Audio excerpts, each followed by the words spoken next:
Our story begins with our 12-year-old hero, Jin von Lazia. One day, while exploring a nearby forest, Jin comes across a small dragon. He considers this a stroke of great luck.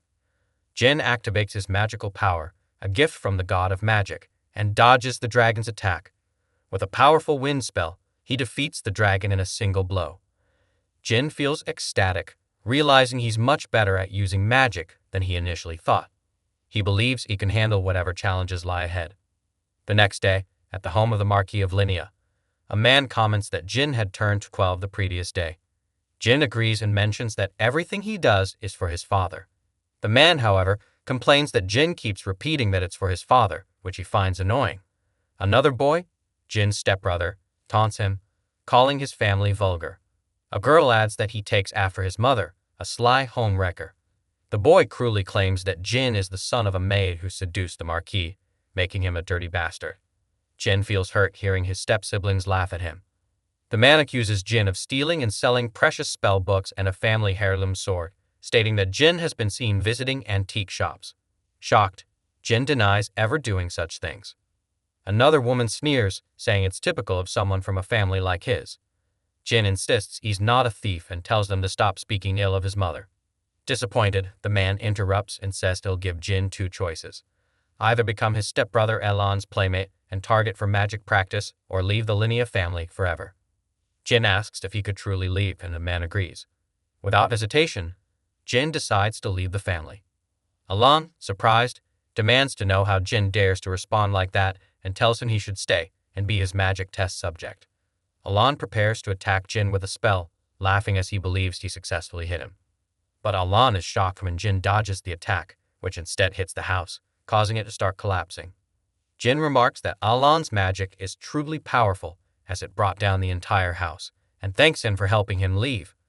It's on this day, Jin's birthday, that he suddenly remembers that before he was Jin, he was Dojima Jin.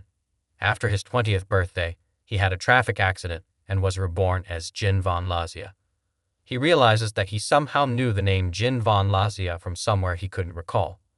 As he is lost in thought, a servant spills water on Jin's head, scolding him for napping in an inappropriate place and telling him it's unworthy of someone with his social status. The servant grumbled that Jin was in the way of cleaning and told him to move.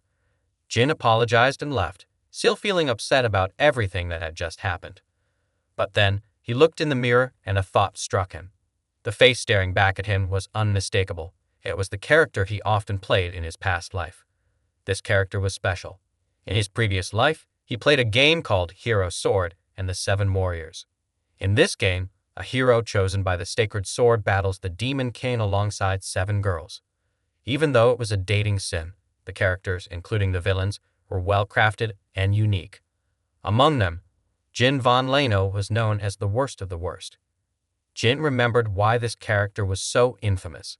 At the age of 15, his fiancée Flora, one of the 7 warriors, broke off their engagement. For some reason, Jin was defeated by the heroic protagonist who had nothing to do with him. Losing Flora and being beaten by the hero, Jin was abandoned by his family and turned to a path of evil. He repeatedly appeared before the heroes, tormenting them and plunging the world into deeper chaos than the Demon King ever did. His cruelty towards innocent people made him known as the worst character in the game. Jin started to wonder how old he was now. If this was the game world, he could at least find out. He tried to activate his status and realized he was still 12 years old. This was long before he turned to darkness. Jin was called by the head of the family, realizing he needed to go outside and test his magic. He asked a servant to deliver a letter to his fiancée, which left the servant puzzled. But now, Jin was ready to sever ties with his family and leave. Jin's mother was believed to have died from epilepsy, but she was actually poisoned. Losing his mother, his only ally, was heart-wrenching for Jin, and he couldn't stop thinking about it. In the game, Jin initially stayed at home and was forced to live there. 3 years later, at 15, he was abandoned by his family and took a dark path. But now, he decided to leave on his own, taking a different route away from darkness. With his knowledge of his past life, he was determined to avoid the same fate. As Jin walked through the streets, a guard noticed him and asked if he was lost, given that it was the middle-class district. Jin explained that he was heading to the middle-class area. The guard advised him to be careful because the district was a real mix of people, Determined to avoid the dark path, Jin was shocked to find the NPCs, non-player characters, in this world so lively and interactive. Jin thought becoming an adventurer would be the best way to earn money. Adventurers were symbols of freedom, and their status, fame, and fortune depended on their skills.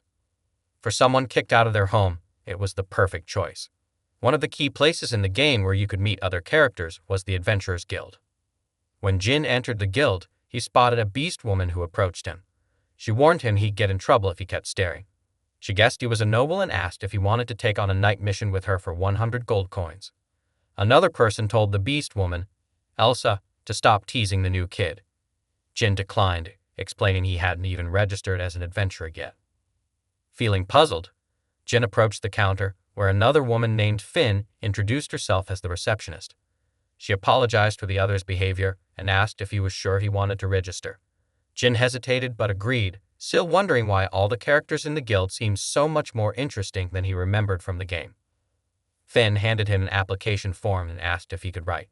Jin nodded and filled out the form, thinking that Finn seemed nice. After he completed the form, Finn asked if he wanted to accept any quests right away. Jin expressed concern about his lack of equipment. Finn agreed that made sense, as some people lose their lives due to inadequate gear. Jin wondered if Finn would help him as an adventurer.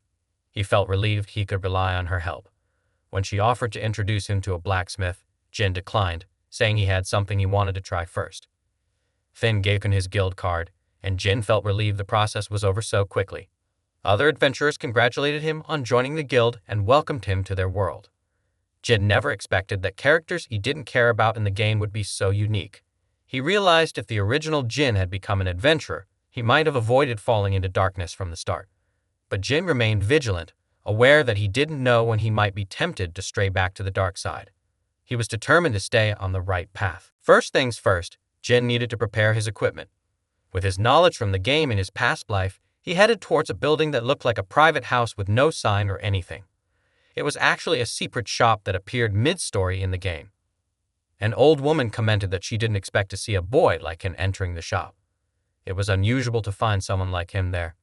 She chuckled, saying she wasn't too surprised to meet someone so bold, as it was only the second time it happened. She then asked what he wanted, and Jin, laughing, thought it was just like the game. He complained a bit, thinking he was just a naughty kid. Jin remembered that this shop appeared only halfway through the game, so it must have lots of rare items. He asked her how long she could keep up the act of being an old lady. She was startled and asked what he meant, insisting she was just an old woman. Jin pointed out her long ears, and she finally sighed, asking how he knew the truth. She admitted she wasn't old, even by elven standards. Jin asked why she was pretending to be an old lady then. She explained it was because the shop was very suspicious, and she thought it was fitting, as most people who came in were adults, not kids like him. Curious, she asked his name since he seemed like he'd be visiting the shop again. Jin introduced himself, and she responded by introducing herself as Cynthia. Cynthia could tell Jin was a noble or from a good family, and asked if he was really there to buy weapons. Jin admitted he didn't have much money at the moment. Cynthia asked if he knew this was a high-end shop. Jin said he could offer up to 2 gold coins for now, which puzzled her. He explained that he had just left home the day before and was still getting his things together. Cynthia noted it wasn't unusual for someone to buy such items from home and asked if he was nervous. She suggested that if he helped her out, she might consider offering him some items in exchange for doing some chores. Jin realized he had no other choice and agreed to her proposal. They completed their negotiation, setting the stage for Jin's next step in his adventure. Among them, Cynthia handed Jin a coin and mentioned she had just run out of flowers for the shop. She asked if he could buy some suitable flowers with the silver coin. Jin thought it sounded like a quest to buy flowers for the shop. He approached a shop that sold flowers, and a voice asked if he wanted to buy some. He realized the voice came from a girl selling flowers in the middle of the town. Suddenly, someone bumped into the girl, knocking her down, and another person stepped on her flowers, telling her to watch where she was going. He complained that she scratched his expensive gear and demanded compensation, making the girl nervous. She said she needed 10 gold coins, but he suggested she could earn the money using her body. Jin stepped in, noting that 10 gold coins were a lot for that gear, and asked if the man was an idiot. The man was furious, seeing a kid talk to him like that, and threatened Jin. Realizing that this guy must be a good fighter given his early game equipment, Jin knew he had to act quickly. Jin said he would return it just as he had, surprising and angering the man further. Without difficulty, Jin took the man down. Jin emphasized that having good equipment was crucial, and the crowd around them cheered for his good deed. Jin handed the flowers back to the girl, who thanked him for his help and asked the price. She said they were 3 copper coins each. Jin replied that he would take all the flowers, which surprised the girl as it seemed like too many. He reassured her, saying a silver coin would cover it all. Jin returned to Cynthia, informing her he had bought the flowers. She was surprised he returned so early and wondered if he had picked the right flowers. Jin confidently said she could judge for herself. Cynthia agreed and asked where the flowers were. Jin asked her to wait a moment and then pulled the flowers from his inventory, showing her what he had bought. Cynthia was surprised and asked if Jin had storage skills. He replied that everyone should have them, but she explained that not everyone possessed such a coveted skill, especially valuable for merchants. Jin was curious if that was true, but Cynthia sighed and said he passed her test. She had only tested him to see if he could be trusted and apologized for the sudden challenge.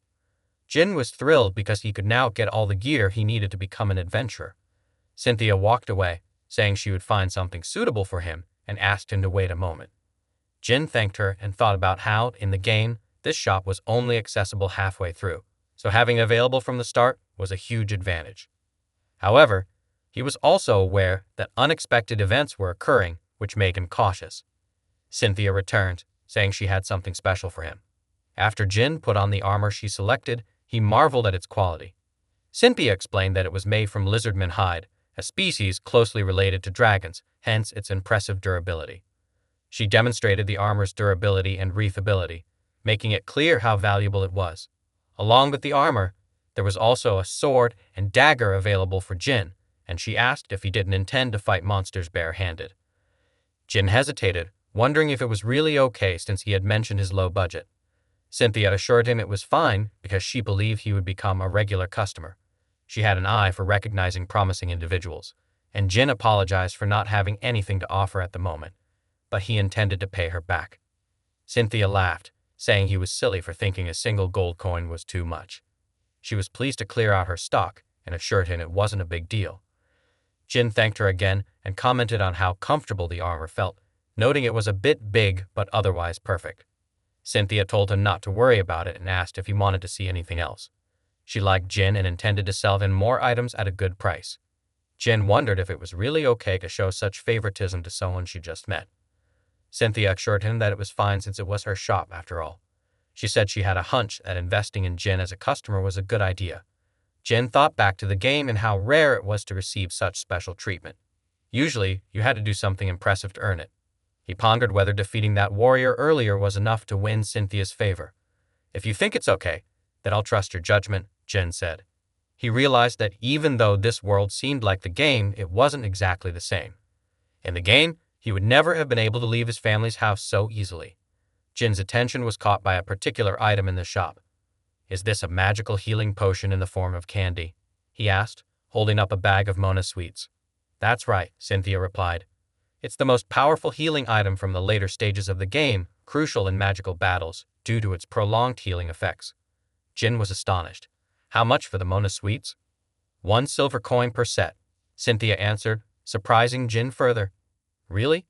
That's shockingly affordable, he exclaimed. Cynthia shrugged.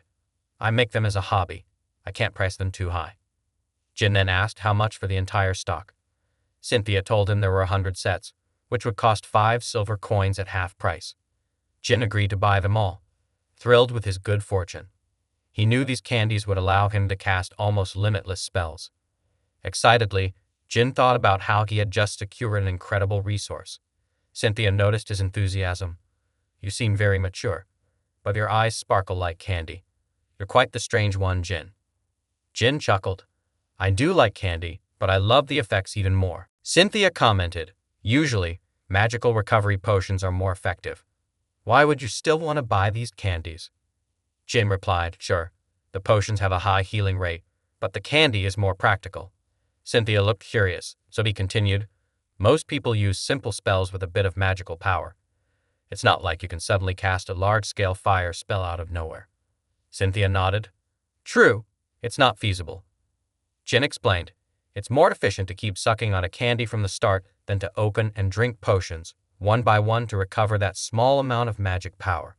It saves the hassle of opening bottles during a fight. Cynthia laughed. I see your point. So, you need 100 candies now? Jin confirmed. If I'm ready for any situation, I won't need to worry. Jin added that for this reason, he found the candy more useful than recovery potions in real battles. He promised to come back for more and asked Cynthia to keep making as many as she could. Cynthia agreed. It's great. I get to keep making my hobby candies. What else do you need? Jin replied, the armor, sword, and candies are enough for now. I'm ready to work as a real adventurer. Next time, I'll make sure to shop properly. Cynthia nodded. You know, you have a very difficult aura to read. You must be a beginner adventurer, right? Jin agreed. Yes, I just registered. Cynthia smiled. It's my first time offering such service to a newly registered adventurer, but I think you'll soon be among the best. Jin asked, is that another one of your hunches? Cynthia confirmed, yes, my hunches are usually spot on. Jin thanked her and left the shop. As Jin walked away, he heard someone calling him from an alley. It was the warrior he had fought earlier. The warrior was furious and declared he was there to kill Jin for humiliating him. Jin noticed the warrior had better equipment now, which made him more dangerous. As the warrior charged, Jin decided it was the perfect time to test the effects of the Mona sweets. He accepted the challenge, activated his magic reinforcement, and used kinjutsu and fire attribute magic with the protection of the sword god. Jin was amazed at how quickly his magic power recovered. The warrior, still angry, attacked with a stone-breaking strike. But Jin countered swiftly with his flaming sword. Jin remarked, it's essential to use good equipment. The warrior, writhing in pain from the burns, vowed not to forgive Jin and continued attacking despite taking multiple hits. Jin realized the combination of the Mona sweets and his sword was more powerful than he had imagined. Mentally, he thanked Cynthia for her support. Suddenly, Jin's stomach growled. He remembered he hadn't eaten all day and still needed to find a place to stay. He decided to search for an inn with good food. Some inns in the gang were reasonably priced and well-equipped, but he needed one with good food and a bath. He recalled that the Fire Dragon Inn met his requirements. However, if it was anything like the game, he knew he would encounter someone interesting there. As he entered the inn, he called out to see if anyone was around. Hey, is anyone here? He shouted. A voice snapped back. Shut up. You don't need to yell to be heard. What do you want? Jin realized the innkeeper's character was as expected, different from the game. He laughed, which only made the innkeeper angrier. Don't laugh in my face, kid, the innkeeper growled. Jin apologized. Sorry about that. I heard the facilities and food here are great, but the owner's aggressive attitude is the only downside. The innkeeper grumbled. No need to rub salt in the wound. Are you planning to stay here or just waste my time? Jin responded, I plan to stay for a few nights. Do you have any rooms available? The innkeeper sighed. Lucky for you, we have plenty of vacancies. You can choose your room. Jin decided to book a corner room for 10 days. The innkeeper agreed, offering a room on the second floor and asked about meals. Jin wanted to eat both breakfast and dinner at the inn. The innkeeper told him, Tonight we have wild boar steak soup, and you can eat as much as you want. Jin was thrilled, knowing the food in this world was even better than in the game. He eagerly agreed to have the steak soup and asked if there was any mead. The innkeeper confirmed, Yes, we have mead. Just come down for dinner. At dinner, Jin was impressed with the spread. The innkeeper thanked him for waiting and presented the famous wild boar steak soup from the Fire Dragon Inn. Jin started with the steak and was blown away by the flavor, finding it 100 times better than he imagined. The mead was sweet and perfectly complemented the meal. The innkeeper explained, We mix the mead with honey and spices, like medicine. Jin, slightly tired, asked, Isn't it a bit strong for this hour? The innkeeper chuckled, calling him a brat. Jin didn't like that and retorted by calling the innkeeper bald, leading to a playful banter. The innkeeper then inquired about Jin's finances, noticing he paid for 10 days up front. Jin explained that good lodging was crucial for an adventurer. He didn't want to waste time finding another place and preferred a stable base with good food. The innkeeper nodded. If you're fine with it, I won't complain. You seem confident with your gear and abilities. So, what's your request? Jin hesitated, not wanting to stand out too much, but also not wanting to be dragged into dark alleys. The innkeeper mentioned, I need someone to hunt wild boars. The market is running low, and I was thinking of placing an order with the guild. Jin found the request reasonable, knowing wild boars weren't too tough to hunt. He gratefully accepted the mission. The next day, Jin set out, careful not to draw too much attention. He knew the boar's habitat was deep in the forest. The world was stunningly beautiful, even more so than the game's CG, but he had no time to marvel at it. Using his magic detection, he located a group of boars nearby.